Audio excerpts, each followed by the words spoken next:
নমস্কাৰ সুপ্ৰভাত এষ্ট্ৰলাইভ অসমৰ দৈনিক ৰাশিফল অনুষ্ঠানটিলৈ মই জুৰি কলিতাই আপোনালোক সকলোকে স্বাগতম জনাইছোঁ। আজি 29 বহাগ 13 মে বুধবাৰ 2026।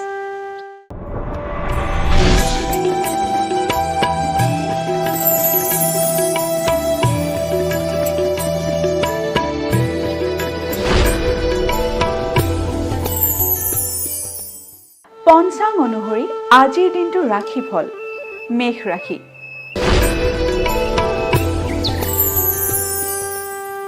মেষ ৰাশিৰ কৰ্মত বাধা। মেষ ৰাশি জাতক জাতিকাসকলে আজিৰ দিনটোত কৰ্মক্ষেত্ৰত বাধা পাব পাৰে, গতিকে আপোনালোকে কৰ্মক্ষেত্ৰলৈ ওলাই যাওঁতে ভগৱানক ভাবিহে ওলাই যাব।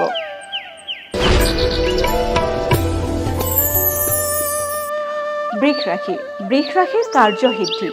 বৃষ ৰাশি জাতক জাতিকাসকলৰ কৰ্মক্ষেত্ৰত আজিৰ দিনটো শুভ দেখা গৈছে। আপোনালোকে আজিৰ দিনটোত যিকোনো কৰ্ম কৰিলে সিদ্ধি লাভ কৰিব পাৰে।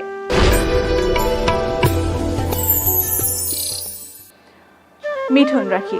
মিথুন ৰাশিৰ অৰ্থ চিন্তা। মিথুন ৰাশিৰ জাতক জাতিকাসকলে আজিৰ দিনটোত আৰ্থিকভাৱে কষ্টত ভুগিব পাৰে, কাৰণ আপোনালোকৰ আজিৰ দিনটোত অনাহকতে অৰ্থ ব্যয়ৰ যোগে দেখা দিছে। এইবাৰ আহিছোঁ কৰ্কট ৰাশিলৈ। কৰ্কট ৰাশিৰ আলহীৰ আগমন। কৰ্কট ৰাশিৰ জাতক জাতিকাসকলৰ ঘৰলৈ আজিৰ দিনটোত নতুন অতিথিৰ আগমন ঘটিব পাৰে।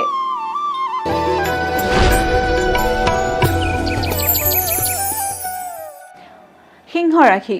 সিংহ ৰাশিৰ মানসিক কষ্ট।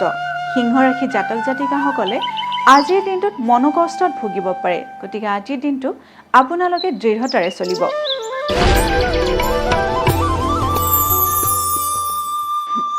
এইবাৰ আহিছোঁ কন্যা ৰাশিলৈ। কন্যা ৰাশিৰ ৰোগৰ ভয়। কন্যা ৰাশিৰ জাতক জাতিকাসকলে যদি কোনো বেমাৰ আজাৰত ভুগি আছে, তেতিয়াহ'লে আপোনালোকে দিনটো সাৱধানেৰে চলিব, কাৰণ আজিৰ দিনটোত আপোনালোকৰ সেই ৰোগ বৃদ্ধি হোৱাৰ সম্ভাৱনা দেখা গৈছে।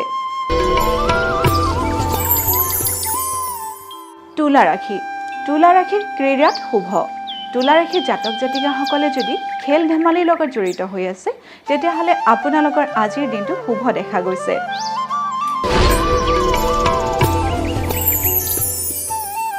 বৃশ্চিক ৰাশি। বৃশ্চিক ৰাশিৰ শত্ৰু বৃদ্ধি।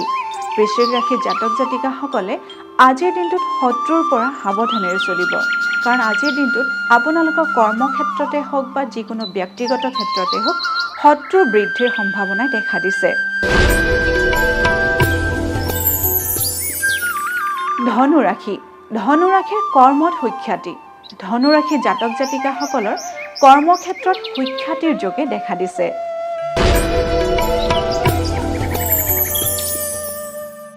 মকৰ ৰাশি। মকৰ ৰাশিৰ অৰ্থক্ষেত্ৰত চিন্তা। মকৰ ৰাশিৰ জাতক জাতিকাসকলে আজিৰ দিনটোত আৰ্থিকভাৱে চিন্তাৰ সন্মুখীন হ'ব পাৰে। আপোনালোকৰ আজিৰ দিনটোত অৰ্থ ব্যয়ৰ যোগে দেখা দিছে। কুম্ভ ৰাশি। কুম্ভ ৰাশিৰ সহায় লাভ। কুম্ভ ৰাশিৰ জাতক জাতিকাসকলে আজিৰ দিনটোত যিকোনো ব্যক্তিৰ পৰা সহায় লাভ কৰিব পাৰে। এইবাৰ আহিছোঁ শেষৰটো ৰাশি মীন ৰাশিলৈ। মীন ৰাশিৰ ঠিকাত অৰ্থ লাভ। মীন ৰাশিৰ জাতক জাতিকাসকলে যদি ঠিকা কৰ্মত জড়িত হৈ আছে, তেতিয়াহ'লে আপোনালোকে আজিৰ দিনটো সেই কৰ্মৰ জৰিয়তে অৰ্থ লাভ কৰিব পাৰে। এয়াই আছিল আজিৰ দিনটোৰ ৰাশিফল। আপোনালোকৰ দিনটো শুভ তথা সমৃদ্ধিশালী হওক তাৰেই কামনা কৰিছোঁ। লগতে মই জুৰি কলিতাই এষ্ট্ৰলাইভ অসমৰ ৰাশিফল অনুষ্ঠানটিৰ পৰা আজিলৈ বিদায় মাগিছোঁ। ধন্যবাদ।